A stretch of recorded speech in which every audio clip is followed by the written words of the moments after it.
Sua vida, sua casa, seu casamento, seus filhos, suas finanças, sua saúde e tudo aquilo que você colocar em suas mãos, em nome de Jesus. Quem crê, recebe, diga, eu creio.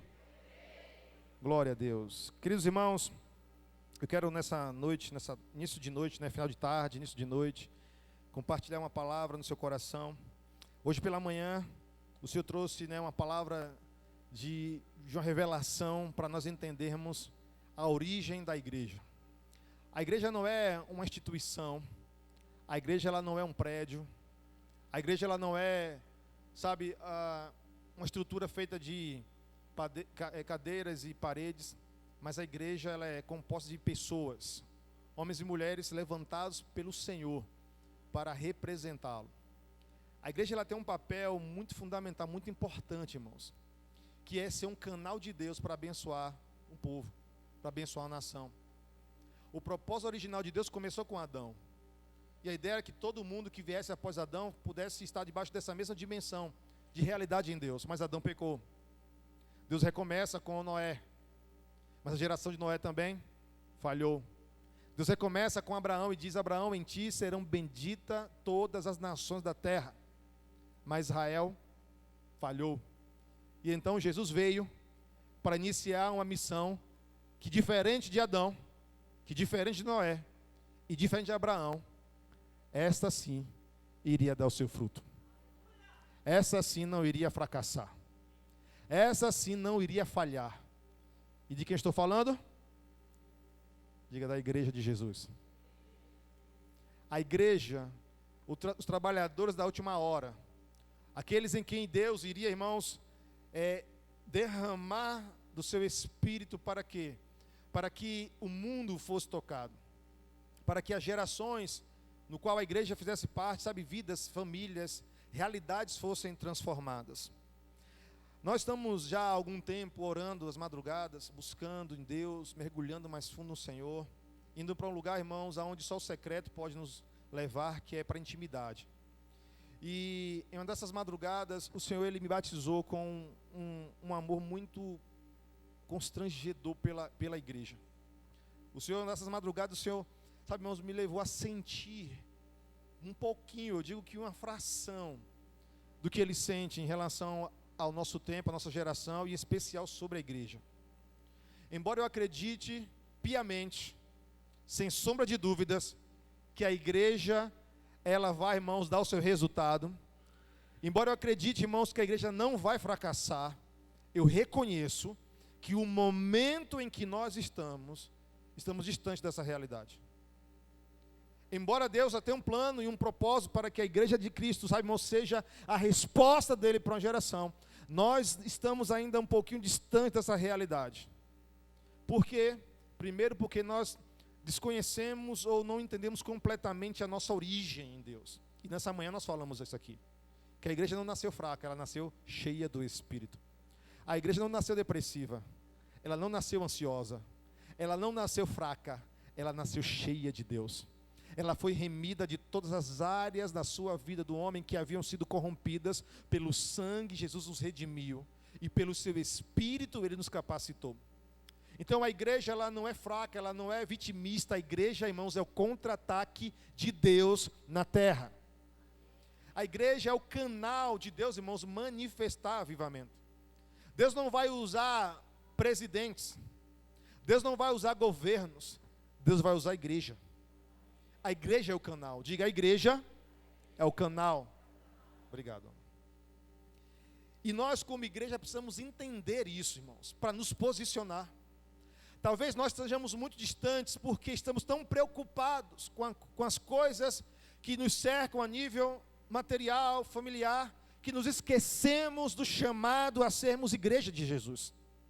De sermos o canal para que Jesus ele fale, para que ele confronte o pecado, para que ele, irmão, estabeleça uma cultura na nossa geração.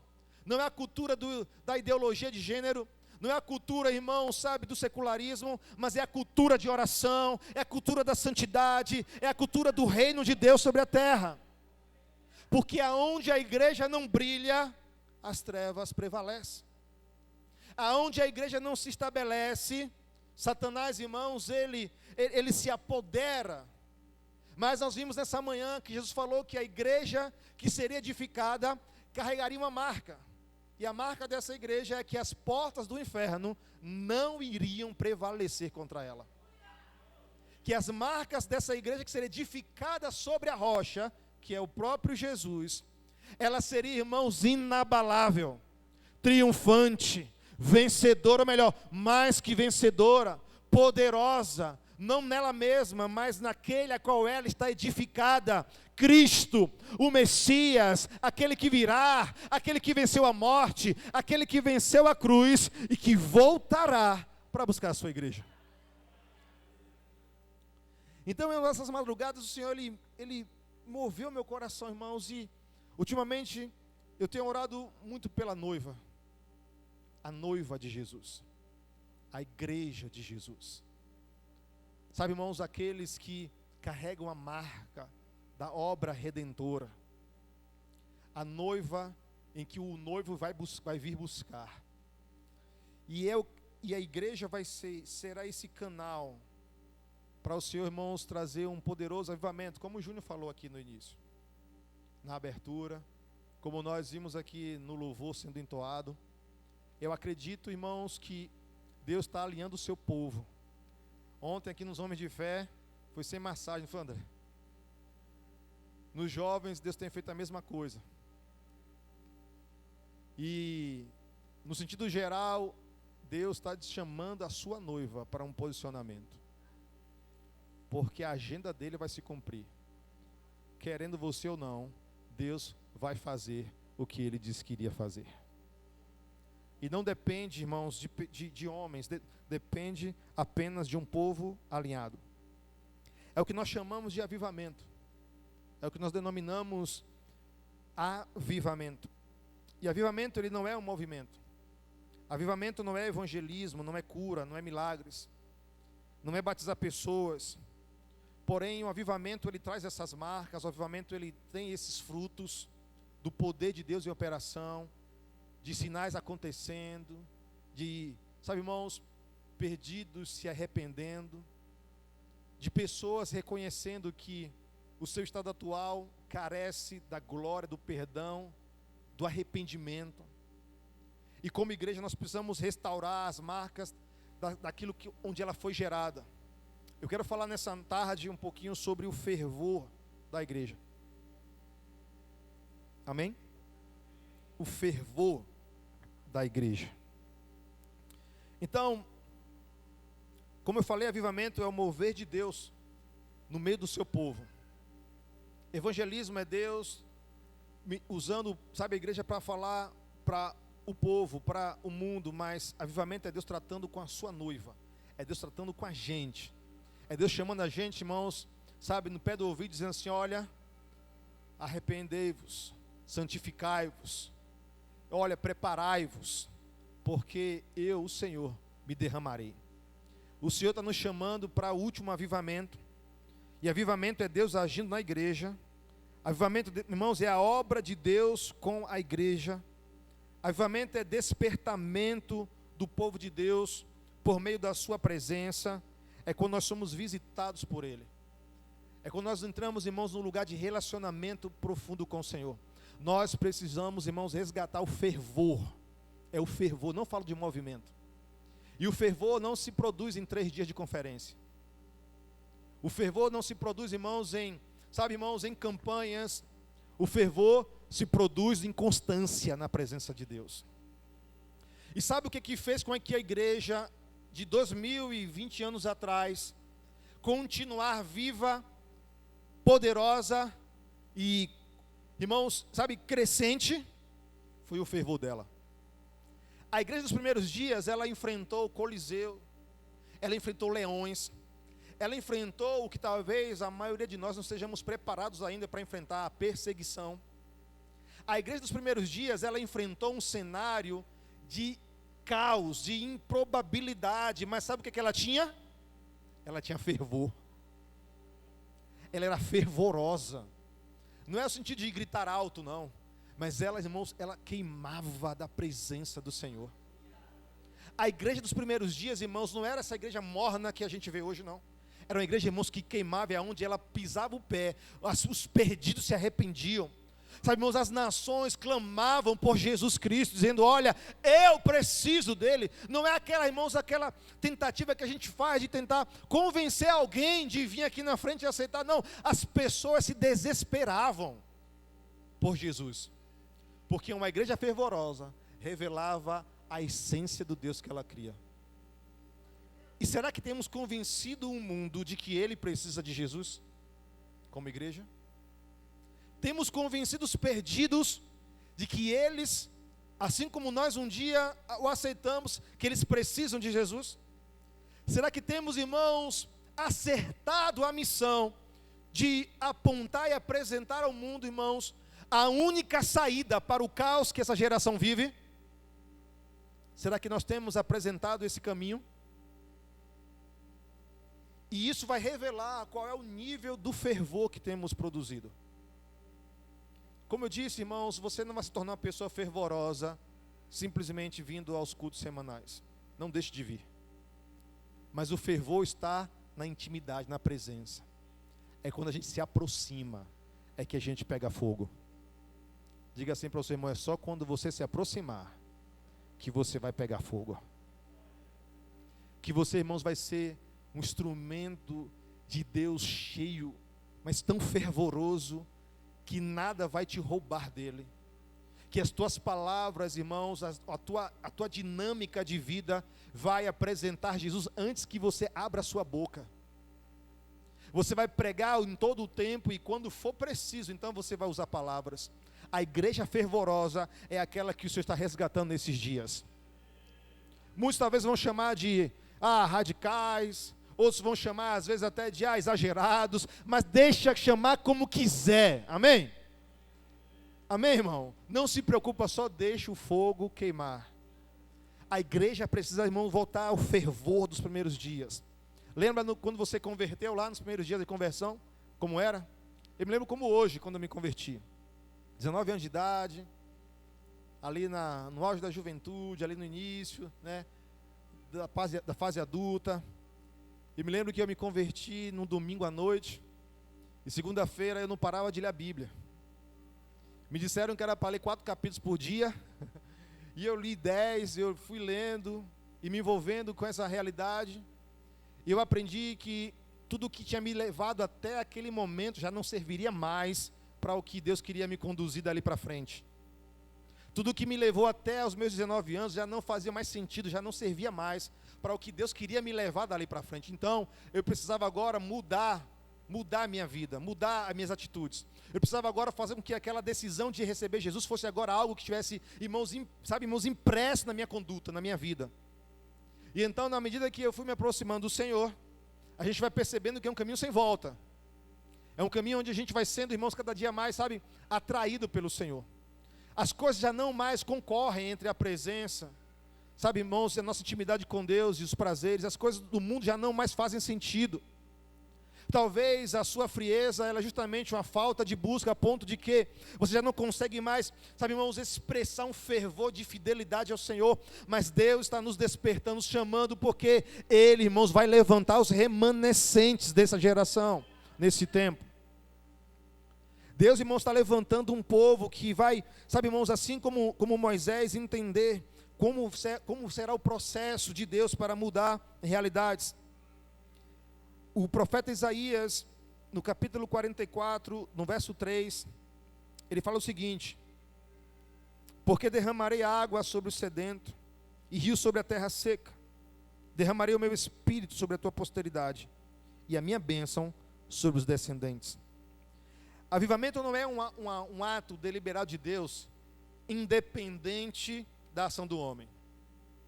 Avivamento, ele é uma resposta a um clamor. O profeta Abacuque, ele declara no capítulo 3, dizendo: Senhor, aviva a tua obra.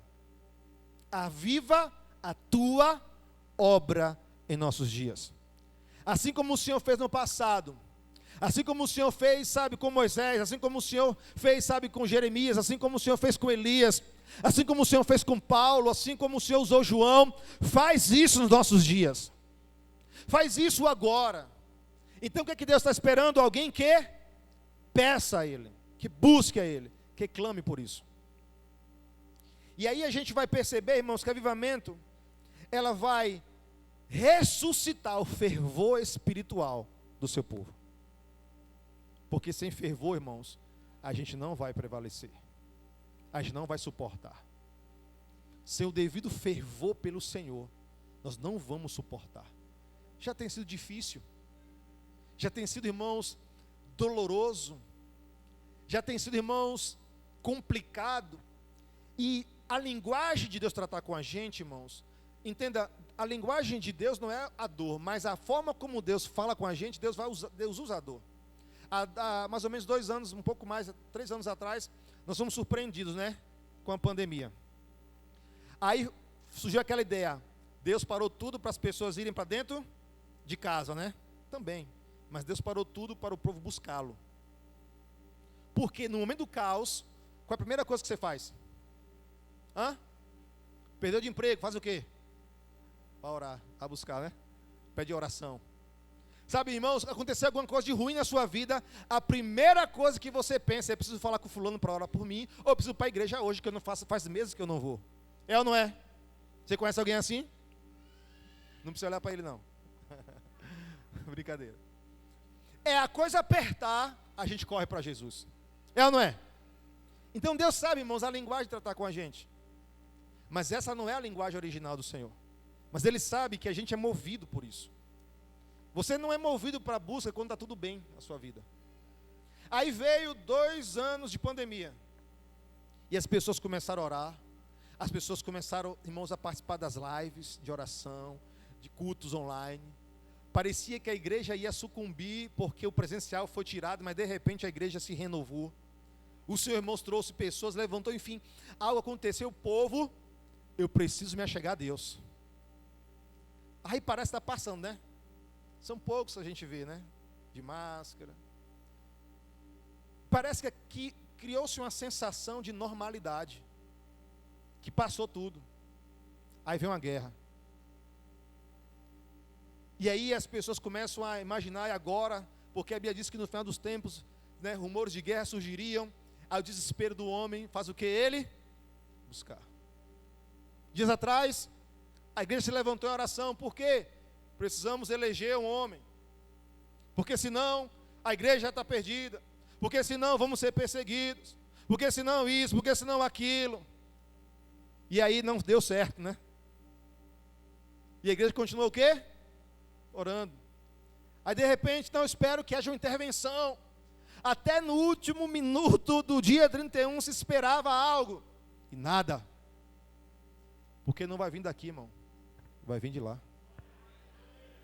O que nós precisamos entender é que o que Deus sinalizou para nós nesses dias não foram os níveis de dificuldade que enfrentamos, mas foi o seu chamado para a sua presença, para voltar para um lugar de fervor.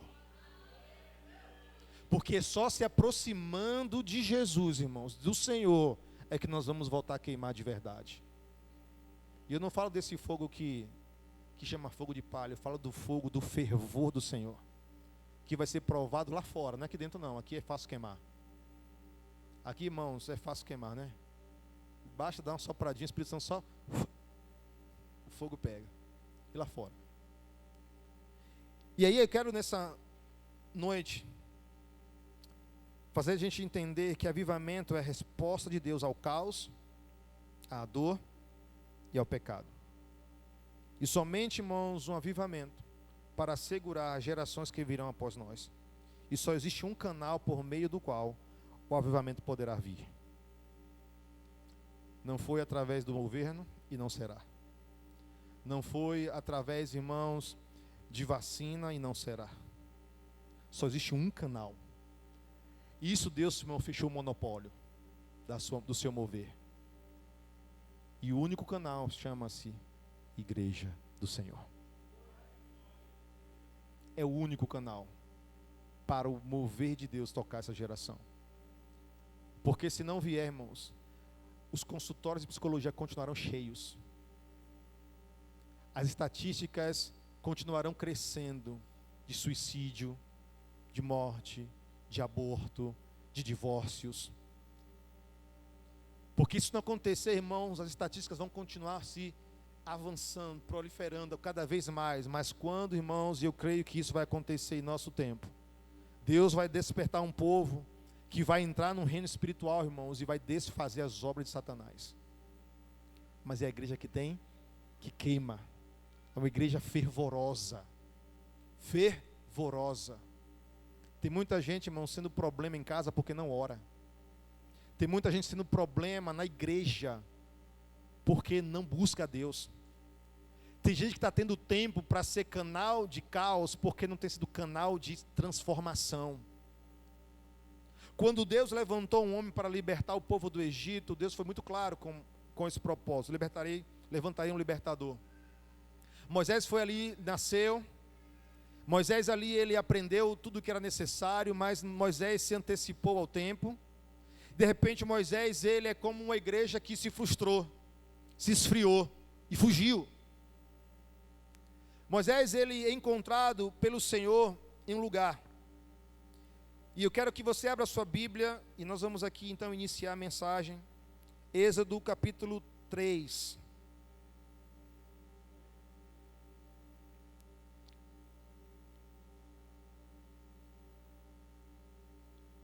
Eu não sei se vocês, quem aqui, acho que boa parte da igreja viu um vídeo da pastora Ezenete esses dias aí, né, viralizou, diante de uma visão que ela teve. A pastora Ezenete é uma mulher de oração, intercessora da nação, e ela teve uma visão, e nessa visão que ela teve, ela viu uma reunião dos demônios, e nessa reunião ela viu os demônios se manifestarem em se planejar para vir sobre o povo, e principalmente sobre o povo de joelhos, o povo que ora, para impedir, para atribular, para trazer confusão. Eu me lembro que eu recebi esse vídeo, eu vi esse vídeo em alguns grupos, e eu não entrei logo, eu não me atentei a assistir, e naquele dia eu tinha tido uma experiência de madrugada. Os irmãos que estavam num dia em oração vão lembrar. Nós começamos a orar por volta das 3 da manhã, todos os dias a gente faz isso. 3 da manhã.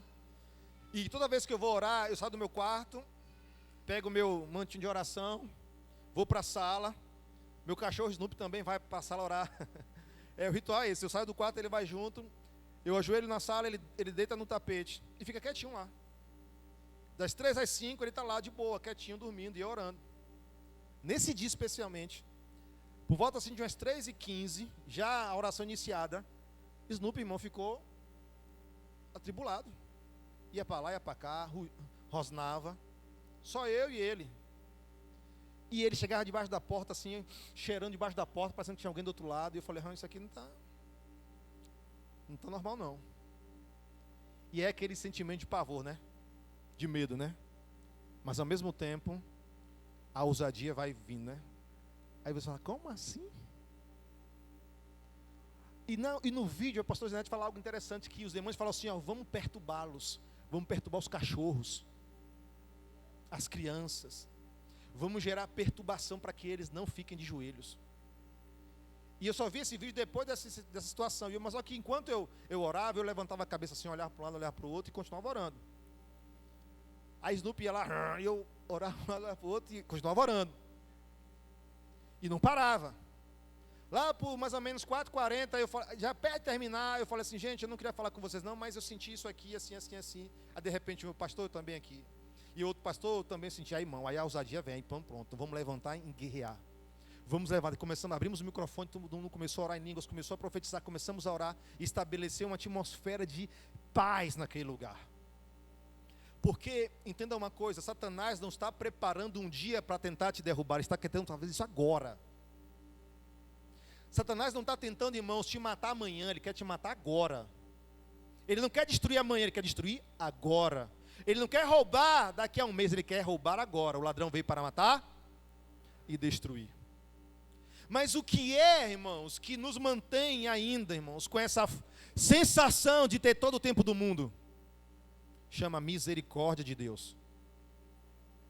Chama-se misericórdia de Deus. E para aqueles que não estão na presença, toda essa ação das trevas vai intimidar e fazer você parar. Foi o que aconteceu com Moisés. No momento em que Moisés tentou fazer a sua missão, ele foi intimidado. E o que aconteceu? Ele fugiu. Ele fugiu e passou 40 anos de frieza. 40 anos de frieza. Aí um dia está lá Moisés, capítulo 3 de Êxodo, verso 1. Moisés pastoreava o rebanho de seu sogro Jetro, que era sacerdote de Midian. Um dia levou o rebanho para o outro lado do deserto e chegou a Horebe, o monte de Deus. Ali o anjo do Senhor lhe apareceu numa chama de fogo que saía do meio de uma sarça. Moisés viu que, embora a sarça estivesse em chamas, esta não era consumida pelo fogo. Que impressionante, pensou. Por que a sarça não se queima? Vou ver isso de perto. O Senhor viu que ele se aproximava para observar. E então, do meio da sarça, Deus o chamou. Moisés, Moisés, eis-me aqui, respondeu ele. Então disse Deus, não se aproximem. Tire a sandália dos pés, pois o lugar em que você está é terra santa. Então eu quero hoje te ensinar alguns princípios baseados nesse texto que acabamos de ler, para resgatar na minha e na sua vida, irmãos, um poderoso fervor nesses últimos dias, amém? Quantos querem ser fervorosos? Quantos querem andar no sobrenatural? Entenda uma coisa, irmãos, deixa eu abrir aqui um parênteses, sobrenatural não deve ser algo corriqueiro na sua vida, precisa ser cotidiano. Meu sobrenatural começa às 3 horas da manhã, irmão. Quando eu acordo, digo, bem-vindo Espírito Santo. Quando o meu dia começa, irmãos, nós começamos a andar no sobrenatural. Imagina aí, igreja, crente, você carrega o Espírito Santo. Tem algo mais sobrenatural do que isso? Me responde aí, irmão. Tem algo mais sobrenatural do que você ter dentro de você, no teu espírito, a pessoa de Deus habitando? O problema é que para muitos parece que isso não tem nenhum valor, porque você não dá o valor devido a isso, não tem o entendimento devido a isso, e tornar ele como se fosse tipo assim uma coisa, sabe, opcional na vida cristã. Ah, meu irmão, no dia que você entender de uma vez por toda que sem ele nada podemos fazer, você vai caminhar no sobrenatural o tempo inteiro na sua vida. Então a primeira coisa que eu quero que você entenda, para que haja um fervor, para que haja um avivamento, precisamos reconhecer a nossa condição inicial. Para que eu possa chegar em um destino, primeiro eu preciso reconhecer a minha origem. Antes de ir para qualquer lugar, eu preciso entender primeiro aonde é que eu estou. É o ponto de partida. Ninguém, irmãos, precisa de avivamento se permanecer avivado. Mas todos precisam de avivamento se estiverem frios espiritualmente. Agora, pastor, o que determina a minha frieza? O que determina a minha condição de espiritualidade? Porque hoje nós estamos vivendo o tempo do achismo. Ah, mas eu acho que é assim. Não, mas eu sinto que Deus é comigo. Não, mas eu sei que o Espírito Santo está sobre a minha vida. Né? As pessoas hoje estão formando teólogos assim. Né? As pessoas hoje têm uma opinião, elas já se acham na autoridade de dizer, não, mas Evangelho é amor. Evangelho é um Deus que aceita qualquer pessoa. Né? As pessoas já se intitulam autoridades para dizer algo. Entenda uma coisa, irmãos. Deus não nos chamou para expressar nossa opinião. Deus nos chamou para expressar nossa obediência. E não é do que eu acho, é do que Deus tem certeza. Então, tem muitas pessoas que elas já estão frias, mas não reconhecem isso. E você vai ver que a conduta delas revela alguém que não carrega as marcas de que tem o Espírito Santo. Porque, presta atenção, avivamento não é dizer, esse que te digo, somente. Avivamento, irmãos, ele precisa ser integral. Atingir o teu espírito, sim, mas também a tua alma. Avivamento, irmãos, também atinge caráter. E eu me recuso a acreditar em alguém cheio do Espírito, mas com caráter corrompido. Alguém que profetiza, alguém que pode até levantar morto, paralítico, mas que tem um caráter corrompido. Para mim isso não é avivamento. Isso é misericórdia de Deus. Avivamento, ele precisa ser integral, espírito, alma e corpo. De que adianta pregar bem, irmãos, ser um mau marido na minha casa? De que adianta, irmãos, ter unção a ponto de pregar e você, uau, e de repente minha esposa ter alguma coisa contra mim? De que adianta, irmãos, ser um bom ministro da palavra no ensino? De repente, sabe, irmãos, ver um mover de chapação nesse lugar, uau, nas madrugadas está lá, e meus filhos não quiserem estar na minha presença? Do que adianta, irmãos, ter o espírito e dever na praça? Avivamento é integral. E frieza não começa quando somente há ausência dos dons, mas é quando o caráter é comprometido. Porque o povo que vai manifestar Jesus, irmãos, precisa ser irrepreensível, íntegro. Como estão entendendo? Diga amém. Eu sei que Deus está apertando a gente esses dias, irmãos, mas agradeça. Irmão, quando Deus me aperta, irmãos, você não sabe a alegria que eu sinto. De verdade, não é demagogia não. Eu sinto alegria quando Deus chama a minha atenção, quando Deus me aperta, quando a palavra vem assim, sabe aquela que vai lá no... Eu louvo a Jesus quando Ele faz isso comigo, porque eu prefiro cair na mão de Deus do que na mão de Satanás, irmão. Eu prefiro que Deus me amasse do que o diabo me envergonhe. E quando Ele corrige, irmão, se prepara porque Ele vai usar. E eu tenho falado assim como Davi: Senhor, se algum caminho mal em mim, me revela, Senhor. A galera da madrugada sabe, eu não tenho um papo na língua no sentido de ficar me resguardando, eu me exponho. Porque é só na exposição que há cura. Eu sou, irmãos, pequeno, não carrego tudo. Preciso de todos que estão ao meu redor.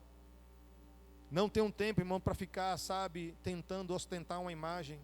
Eu preciso construí-la em mim. E sabe como é? Paulo disse, é na busca. E somos transformados de glória em glória, na mesma imagem. A primeira coisa é que Moisés se encontrava frio, distante da promessa de Deus. Para estar frio não precisa estar em pecado ou fora da igreja. Se o fervor se extinguiu, precisamos urgente de um avivamento. Às vezes vir à igreja é uma rotina para alguns. Não é mais, irmãos, um transbordar. Entenda que a gente não vem para a igreja. Eu falei isso aqui nessa manhã. Você não vai para a igreja, você é a igreja.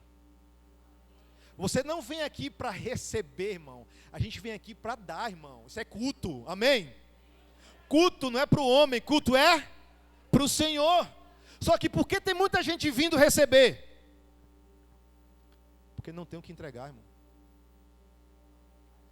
Não tem buscado a Jesus, está precisando sempre de uma palavra.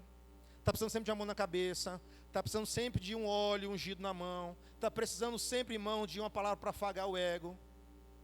Mas experimenta aí para o secreto.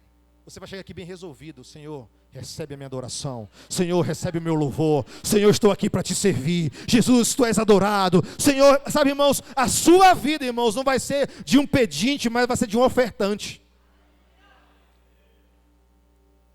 A igreja, o culto, não é o lugar para encher, para esvaziar. O secreto é o lugar de encher. O secreto é um lugar onde Deus vai te preencher, te abundar, irmão. Aí quando você chega no culto, você vem num gol de gás já. É por isso que você vê uns mais doidos que outros no meio do culto. Né?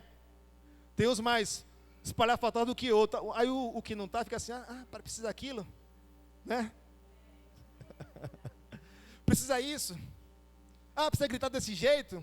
Deixa o irmão gritar, meu irmão. Vá se encher para gritar também, em nome de Jesus. Há poucos dias agora à frente, irmãos, vão estar multidões correndo atrás de trio elétrico, gritando, se esvaindo. E aí você acha que oferecer 3 palavras mornas ao Senhor é suficiente? Meses atrás você estava gritando de gol quando o Brasil fazia de uma forma tão estrondorosa, e aqui você acha que... Olha para o seu irmão assim, pelo amor de Deus, irmão. Frieza. Frieza. Frieza não é porque está lá no mundo, pecou, não, irmão. Tem tanta gente fria na igreja, irmão. E o Senhor quer trazer o fervor de volta. Os homens de fé mesmo, está num fervor. Eita glória, irmão. Está quente o negócio aqui, viu? E é só o começo, uma outra.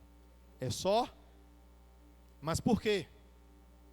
Olha para o resultado, olha para a origem, olha para para o que ninguém vê. Monte, oração, consagração, busca. Você olha para aqui eu pregando, mas vai olhar o dia a dia, irmão. Vai olhar, vai 3 horas da manhã lá e está no grupo, para você ver o que é. É choro, é arrependimento, é Deus ter misericórdia. Jesus vem sobre a minha vida, vem com teu espírito. Fervor, irmão, ninguém produz, fervor se atrai. Fervor, irmão, se busca. E ele diz, aquele que pedir, receberá. O que buscar, achará. E o que bater, a porta vai ser aberta. Fervor.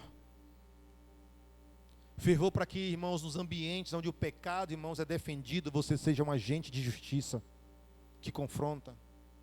Esses dias, minha filha, eu indo para casa pegar ela na escola, ela chegou assim, pai, 3 coleguinhas minhas disseram que elas gostam de meninas. Meu irmão, imagina um pai ouvir isso. Eu falei assim, está repreendido ela em nome de Jesus. E aí eu peguei em casa, eu e Elba sentamos com ela e começamos a conversar. Eu falei assim, filho, o que você pensa sobre isso? É errado, pai. Poucos dias antes, trazendo ela aqui para o Startim, vindo aqui nessa rua já, ela falou assim, pai, ó, eu preciso estar na igreja sábado, domingo e segunda, eu quero estar nos cultos. Eu falei, tá bom, eu levo, filho. Por quê? Eu quero, pai, eu quero ser cheia do Espírito Santo.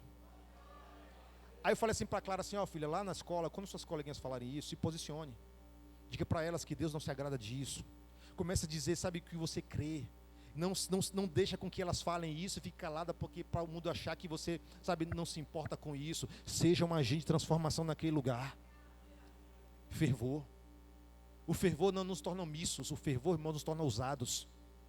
O fervor não nos cala, o fervor, irmãos, nos dá voz. E, irmãos, sabe, pensa o que quiser, mas não apagueis o Espírito. Sejam fervorosos, sejam fervorosos. Quando a perseguição vir, você está tão queimando por Jesus, irmãos, que nada vai tirar você da sua presença. Pessoas rasas, pessoas de raízes superficiais, qualquer vento arranca. Mas tenta Satanás arrancar um homem de oração. Tenta arrancar uma mulher de oração do lugar para ver. Você já tentou arrancar, né, não sei aqui, mas sabe aqueles matos que a raiz é maior do que ele? É uma dificuldade, irmão. É difícil. Lá no sítio da minha mãe tinha um negócio de dandá, não sei se vocês conhecem. Para capinar aquilo, né? E braço. Tem que mandar passar o trator, porque não é chato, irmão. Eu já conheço um pouquinho, já fui já morei, né? Mas quanto mais nossas raízes se aprofundam em Deus, mais firme você se torna. Então a primeira coisa é reconhecer a necessidade. Ninguém está, irmãos, fervoroso o suficiente que não deva buscar o Senhor mais e mais. E ninguém, irmãos, pode, sabe, irmãos, viver longe disso. Moisés estava frio. Como é que você está hoje? A segunda coisa que nós vamos ver no exemplo ali de Moisés, no texto que nós lemos, é que o Senhor, ele marcou o encontro com Moisés. Apesar da condição do homem, Deus ainda tinha uma aliança com ele. Deixa eu te falar. Apesar do seu momento atual, Deus ainda tem um compromisso em te avivar. Apesar de talvez hoje você não esteja vivendo o seu melhor momento, você pode olhar para trás assim, eu já vivi o meu melhor momento. E viver como um saudosismo, sabe? Tempo bom eram aqueles. Como se Deus estivesse só lá no passado. Deus, irmãos, é Deus de Abraão, de Isaac e de Jacó. Deus é um Deus que não muda. Deus é o Deus que abriu o mar vermelho, é o Deus que está aqui hoje conosco, recebendo o culto da sua igreja, amém? Então Deus marcou o encontro com Moisés naquele dia. E isso nos faz entender que só um encontro com Ele vai nos resgatar, irmão, dessa frieza, dessa apatia espiritual desses dias. Não há outro lugar. Campanhas são válidas, são importantes, alimentam a linguagem de fé, alimentam, irmãos, uma linguagem de oração, de busca, de fé nas promessas de Deus. Não sou contra campanhas, muito pelo contrário, nós estamos agora, nos Guerreiros da Madrugada, em 21 dias de jejum e oração, por consagração, pelas nossas famílias e contra os principados e potestades que atuam nesse carnaval. Estamos, hoje acho que é o 8º dia, jejuando e orando. Deus nos deu um direcionamento. Mas nada substitui, irmãos, o lugar secreto. Os 12 dias, quem participou aí? 12 dias de bênção para 12 meses de vitória. Foi tremendo. Tremendo. Mas você acha que ali é suficiente para os próximos dias e acabou? Deus falou para Moisés o seguinte: diga ao povo para colher o maná para um dia. Não guarde para amanhã, porque vai apodrecer. Sua experiência de ontem é só uma referência, mas há uma realidade para hoje. E nós precisamos buscar. Então Deus marcou um encontro com Moisés naquele lugar. E assim Deus continua, irmãos, promovendo esse lugar. Ou você acha que eu decidi hoje pregar essa mensagem? Ou não foi o Espírito Santo que moveu?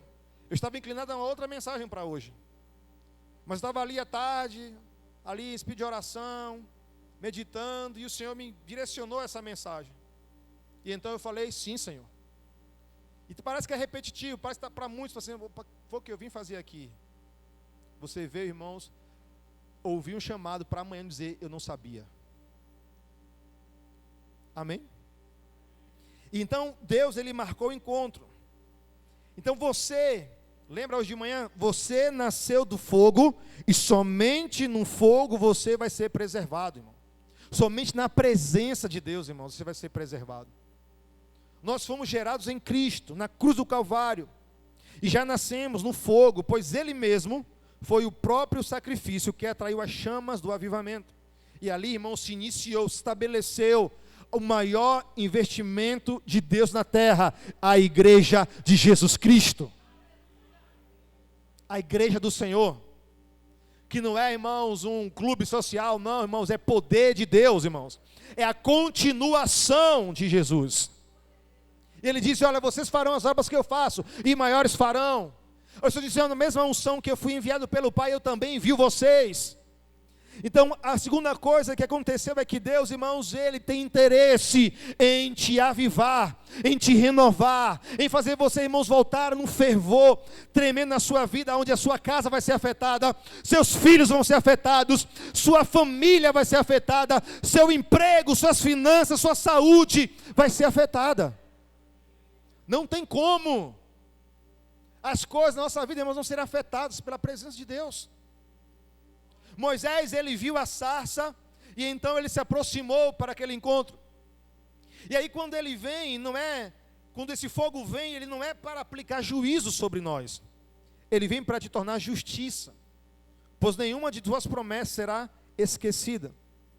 E aí do meio da sarça, Deus fala com Moisés. Ei, Moisés,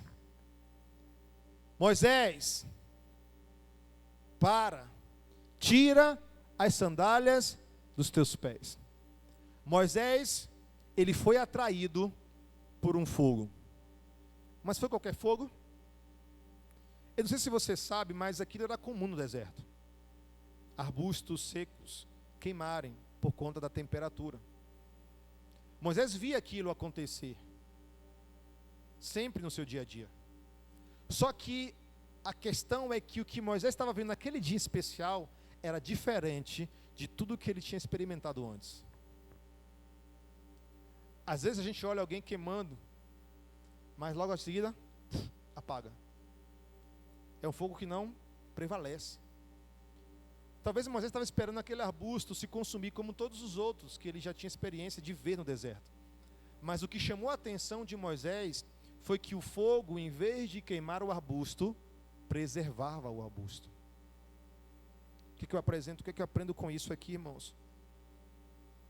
É que Deus estava apresentando a Moisés uma intenção, um modelo do que eu aguardava.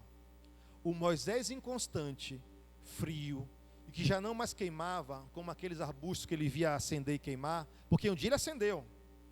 Sabe, a Bíblia fala que lá, quando ele viu o seu povo debaixo da opressão do Egito, ele falou assim, foi para isto que Deus me levantou, foi para este momento. Aí ele tenta fazer algo e frustra. No dia seguinte, ele é o quê? Ele é intimidado, aquele fogo que ele achava que tinha, fez o quê? Aí Moisés faz o quê? Foge. Aí chega lá, depois de 40 anos, ele vê um arbusto. Ele vê vários queimando, como ele um dia. Imagina aí, Deus falando com Moisés, né? Imagina Moisés olhava um arbusto queimado, daqui a pouco, e lembrava, um dia eu fiz isso e apaguei. Um dia aconteceu isso comigo e eu apaguei. Eu não sei o que fez você apagar. Eu não sei qual foi o nível de guerra, de oposição, de intimidação, de perda, de frustração, decepção, enfim. Cada um acha que tem seus motivos. Eu não sei quais foram os motivos que fez com que aquele brilho, sabe, do primeiro amor? Sabe, dos primeiros dias? Aquela paixão que arrebata a gente? Que a gente quer estar na igreja de segunda a segunda? Que a gente quer, irmão, estar no ciclo de oração? Que a gente, irmão, quer fazer jejum sem mesmo entender como é que faz? Sabe, aquela iniciação nessa relação com Jesus, quando a gente vem, sabe, pelo convite que ele faz, aí com o passar do tempo, isso vai se apagando? Quem nunca passou por isso, né? Quem nunca passou por isso? E aí, Moisés era como se estivesse nessa situação. Só que Deus mostra para Moisés um modelo. Diga um modelo. Deus mostra um modelo para Moisés. Então por que Deus deu aquela experiência a Moisés através da sarça? Olha só o que o texto fala. Moisés viu que embora a sarça estivesse em chamas, esta não era consumida pelo fogo. Aí ele falou, que impressionante, ele pensou. Por que a sarça não se queima? Aí ele fez o quê? Eu vou me aproximar, eu vou para perto. Eu vou ver isso de perto. A primeira que eu preciso entender é que se eu quero voltar a queimar, eu preciso sair do lugar em que eu estou. Eu preciso me aproximar da onde? Hã? Meu Deus, irmão, tem gente aí? Diga do fogo. Porque diga assim, só fogo produz fogo.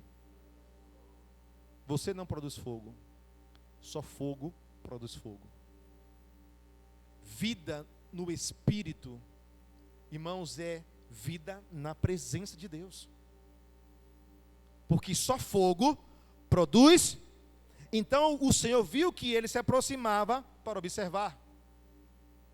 Deus está esperando que você se aproxime, meu irmão. Porque um caminho já foi aberto. Um acesso já foi dado. O véu do templo se rasgou do alto.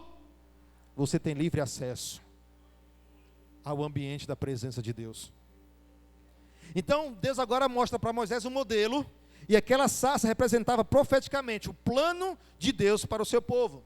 Um povo que queima, mas que não é consumido. Um povo que é conservado pelo fogo. Um povo fervoroso, que nem os leões vão parar, que nem os coliseus, a perseguição, o coronavírus, guerra, rumores de guerra, irmãos, economia, não vai parar uma igreja que queima. Ela não vai ser consumida, ela vai ser o quê? Preservada.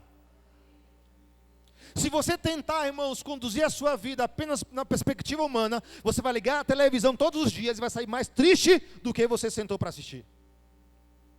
É ou não é? Porque não existe perspectiva nenhuma, não há esperança no mundo. Mas experimenta ir para o secreto. Experimenta dobrar os joelhos. Experimenta olhar nos olhos de Jesus, irmãos. E você primeiro vai reconhecer que é uma necessidade sim, de mudança. Você vai reconhecer sim seus erros, suas falhas. Mas é nesse lugar onde Deus vai extrair o melhor de você. Porque, irmãos, primeiro Deus precisa amassar você, para depois Deus usar você. Porque é do trigo amassado que se faz o quê? Pão. É da rosa amassada que se faz o perfume. É da azeitona amassada que se faz. Então amassa-me, Jesus. E extrai de mim a essência que o Senhor quer. E aí Moisés, irmãos, ele olha para aquela sarça, ele se aproxima. Onde há um povo fervoroso, os planos do inimigo não prosperam. Ele pode até se levantar, mas ele tem que cair. Qual foi a intenção do Satanás na visão da pastora Zenete? Vamos parar o povo fervoroso. Vamos parar os que estão de joelhos dobrados. Vamos parar os malucos. Vamos parar as sarças que queimam e não se consomem. Vamos atribular a vida deles, vamos trazer confusão, vamos trazer dificuldade, vamos impedir eles de continuar se opondo àquilo que estamos tentando. Porque, olha só, irmãos, você e Deus é a maioria. Vou repetir porque eu só vi um glória a Deus, metade de aleluia e um amém. Você e Deus é a maioria em qualquer que seja o cenário da sua vida. Qualquer. O que você não conquistar em oração, você não conquista em mais nada. A oração, irmãos, é um instrumento de poder. Por quê, pastor?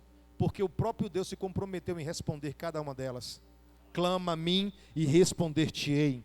Buscar-me-eis e me achareis. Pede-me e eu te darei. Essa cultura, irmãos, está sendo restaurada, irmãos. E eu tenho ficado feliz. Cada dia é uma pessoa que entra nova no grupo. E Deus está levantando tochas. Homens e mulheres, irmãos, cheios do Espírito Santo. Eu não estou dizendo aqui que a exclusividade é nos guerreiros da madrugada, não, tá? Eu estou falando da minha experiência. Da experiência de quem vive isso. Você pode, é como eu falei hoje pela manhã, você pode escolher a hora que você vai falar com Deus. Você pode falar com Deus de manhã, de tarde, de noite. Você pode falar com Deus na fila do banco, em casa, sabe? Fazendo um cabelo, fazendo a unha. Você pode falar com Deus lavando o prato. Mas você não pode escolher a hora que Deus fala com você. Só que como entender o tempo em que Deus fala? Tem o discernimento. Intimidade. Era a primeira experiência de Moisés aqui. Moisés, para. E aí, nós precisamos entender uma coisa, que se queremos de fato esse avivamento, Deus disse: não se aproxime, tire as sandálias dos seus pés, pois o lugar em que você está é terra santa. Eu preciso reconhecer, irmãos, que aquilo que me trouxe até aqui não serve mais para o que está diante de mim. O seu estilo de vida que você teve até hoje, mediano, esporádico, não vai te levar para esse lugar de avivamento. Moisés, tira as sandálias dos teus pés, porque tudo que te trouxe até aqui não vai servir para onde eu quero te conduzir. E talvez Moisés não tinha dimensão do que ia acontecer na vida dele, assim como a maioria de nós não temos, irmãos. No mês de novembro eu fui ministrar numa conferência lá na cidade de Paulo Afonso. Quem já ouviu falar Paulo Afonso? Lá em Paulo Afonso tem uma usina, a Chesf, é bem lá na cidade de Paulo Afonso. E eu ganhei um passeio para conhecer a usina, uma estrutura assim extraordinária. E aí eu fui conhecendo a usina, cada parte, o guia foi explicando para a gente. E a hora que mais me impressionou, irmãos, foi quando eu cheguei num lugar, e aí nós estávamos, o rio passava, e do outro lado tinha uma estrutura bem pequenininha, bem precária, uma casinha assim no monte, um outro armazenzinho assim. E aí o guia falava assim: pastor, tá vendo aquela casinha ali? Foi onde tudo começou. Foi onde tudo começou. Um homem teve uma visão, e ele falou assim: eu vou fazer uma usina para alimentar uma fábrica de tecidos. Ele queria construir uma fábrica de tecidos. E ele falou assim: eu vou construir uma usina para alimentar essa fábrica de tecidos. Ele começou. Naquela época ele produzia alguns quilowatts de energia. Ele começou algo que ele não tinha dimensão no que se tornaria. Do lado de cá do rio estava eu, com o pé, irmão, sobre uma estrutura que no início lá ninguém imaginava que se tornaria. E é assim nós, na busca. Você nunca tem dimensão no que vai se tornar, desde que você persevere. Aí hoje, a Chesf, ela não alimenta, irmãos, uma fábrica de tecido. Ela tem poder de alimentar, irmãos, regiões inteiras. Ela alimenta sozinha uma região. Imagina aí. Começou como? Alimentando só uma casa de tecidos.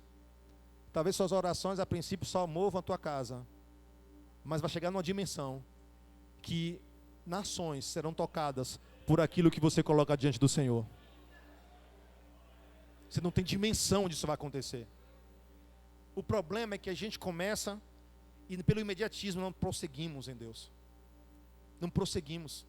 Aí paramos aí o caminho achando que não é para mim, é para você. Porque eu vou te ensinar aqui rapidinho, está chegando no fim. Tem 3 fases da oração. Jesus ensina, ele diz, olha, todo o que pede é o primeiro passo. É no ambiente onde nós somos o centro. Senhor me dá, Senhor faz. 10 minutos é suficiente para a gente falar tudo diante de Deus, não é? Acaba, irmão, com 10 minutos acaba. O que eu vou falar mais, Senhor? Acabou. Né? Mas aí ele continua. É a fase mais difícil da oração, é essa, inicial.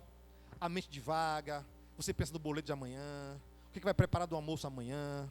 Aí de repente é o sono, de repente é o cansaço, o telefone toca. É aquela tribulação, por isso eu gosto de madrugada.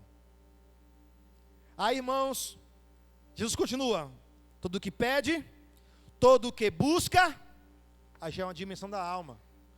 É onde nós encontramos algo. E aqui já fica mais fácil. Aqui já fica mais leve. Aqui, irmãos, sabe, irmãos, a lágrima vem. Sabe, irmão, aqui a gente já não se preocupa com petição. Aqui a gente só quer a presença de Jesus. A gente é movido, o coração dele é compartilhado conosco. A gente sente o que Deus sente, a gente se move. A gente fica, irmãos, naquele êxtase da presença. E isso leva mais em torno de 20, 30, 40 minutos. Aí de repente você bate na porta. Quem já entendeu aí, irmão? Aí a porta abre. Porque todo que pede, todo que busca e todo que bate, a porta se abrirá. Quando você chega nesse lugar, não tem nada mais que te atraia tanto, irmão. Quando você encontra os olhos de Jesus, irmãos, quando você encontra o amor se manifestar diante de você, nem morte, nem vida, nem anjos, nem principados, nem coisas do presente, nem do porvir, nem poderes, nem altura, nem profundidade e nem qualquer outra criatura te separará do amor de Deus que está em Cristo. Homens se decepcionam, pastores se decepcionam, governos se decepcionam, mas Jesus não. Só Ele, irmão, só nele é a garantia de nós nos mantermos de pé, porque só uma vida de joelhos, irmãos, irá garantir uma vida de pé. Só uma vida na presença, em meio a essa chama, é que vai te preservar. Ou você acha que foi a emoção que fez Estevão receber aquelas pedradas, irmãos, e permanecer ali olhando para o Senhor? Você acha que foi a emoção, como a gente está acostumado na igreja, no culto, que fez aquele homem receber tantas pedradas e ainda dizer: Senhor, perdoa-lhes porque eles não sabem o que fazem? Você sabe que foi emoção? Você acha que foi emoção? Se fosse emoção, irmão, Estevão estava praguejando ali. Estevão estava se autodefendendo ali. Mas sabe o que era? Que Estevão já não pertencia mais a esse mundo. É por isso que as coisas desse mundo te afetam tanto, é porque você ainda pertence a ele. É por isso que as coisas do mundo, sabe, te atraem tanto, é porque você ainda está preso a ele. Irmãos, Estevão, ele já não pertencia mais àquele mundo. Estevão, ele teve uma visão quando ele estava sendo apedrejado. Meu Deus.